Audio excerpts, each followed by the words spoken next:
wetland it is, as Kalpana was talking about, the location of the wetland, where it's located, what's the soil type, what's the temperature, what's the nutrient status. So all these factors combined are able to determine whether the wetland will function as a net sink or a net emitter of carbon. Can you move to the next slide? Not next slide, I think I can see it better, yeah. So if you look at the table here, this gives the carbon flux rate or the carbon sequestration rate of different wetland categories, as well as the methane emission rate, and their ability of the different wetland categories to act as a net GHG sink, and whether it can accumulate carbon in long term. So if we look at coastal wetland ecosystems like salt marsh, mangroves and the tidal marshes, the carbon sequestration rate is very high and the methane emission rate is low. Therefore, these wetland categories can function as long-term carbon stocks more in comparison to, for instance, the inland freshwater wetlands, which have a low carbon sequestration rate and the methane emission rate is higher. Therefore, their ability to act as sink is low to moderate. But if we are looking at forested freshwater wetlands, they are able to sequester also well.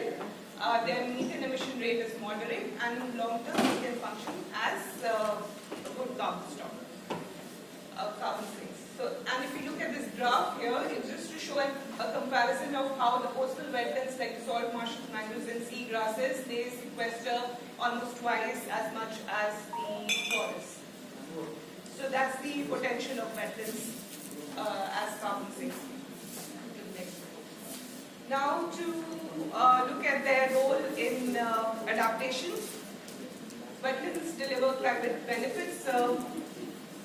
Jawahar Babu also spoke about how wetlands, they act as a buffer against extreme storms and extreme weather. They also help. And Kalpana also explained how the position in the wetland helps it act as a flood buffer and whether it can help recharge the aquifer. So basically, I think you all know that how it can act as a sponge, storing excess rainfall during extreme rainfall events, and then help in relieving droughts during summer or other extreme drought conditions. They also help in sediment and nutrient retention. What happens during extreme rainfall is that there is heavy runoff from the catchment, and so these wetlands, they act as sink for sediments through the process of sedimentation, and also nutrient retention. The plants uptake the nutrients, and therefore it also helps in that.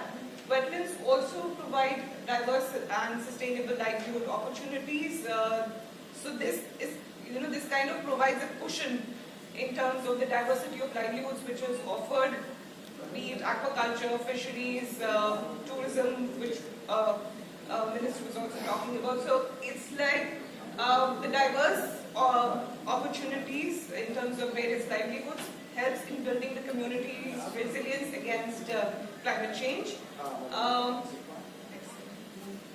If we look at health and well-being, this is also